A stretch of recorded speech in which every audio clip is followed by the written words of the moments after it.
សងសាស្ដាយស្នេហាតាំងពីវ័យក្មេងនិស័យដូចជាគូព្រេងលលេងលាក់ស្នេហ៍គ្រានៅសិក្សាបងហើយនឹងអូនបណ្ដើរគ្នាទៅសាលាថារៀនចប់កាលណាយើងរៀបការនឹងគ្នាតែខំស្រឡាញ់បែបបដោផ្លាំងចាំងទុំបងវ៉ែទំនីទីតាមពុកម៉ែ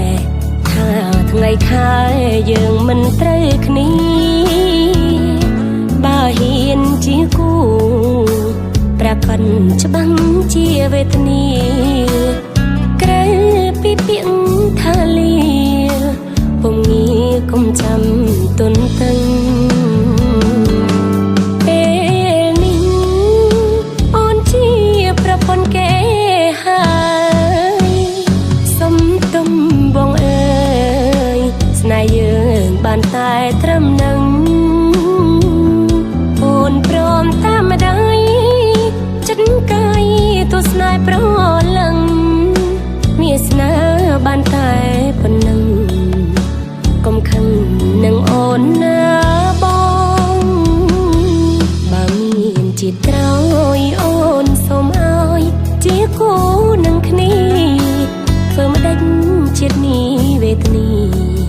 កម្មពីមិនសមបំណងមានតែទឹកភ្នែកយំយែកអូនហើយនឹងបងអានុសាវរីយ៍កន្លងសូមបងកប់ក្នុងចិត្តចោះ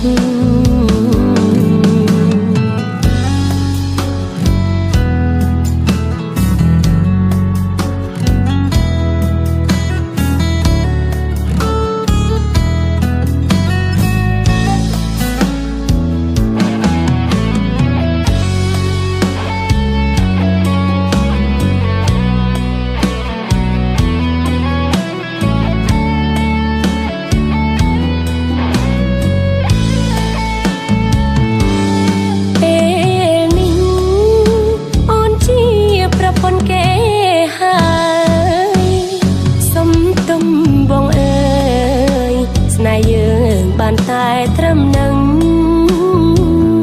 អូនព្រមតាមម្ដាយចិត្តកាយទស្សន័យប្រលឹង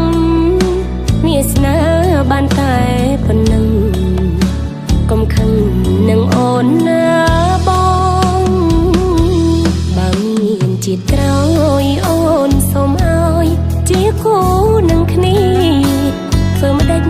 ជាតិនេះវេទនាពីមិនសមបំណង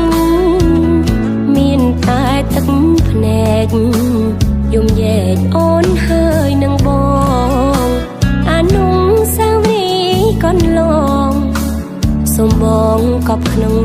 ចិត្តចោះ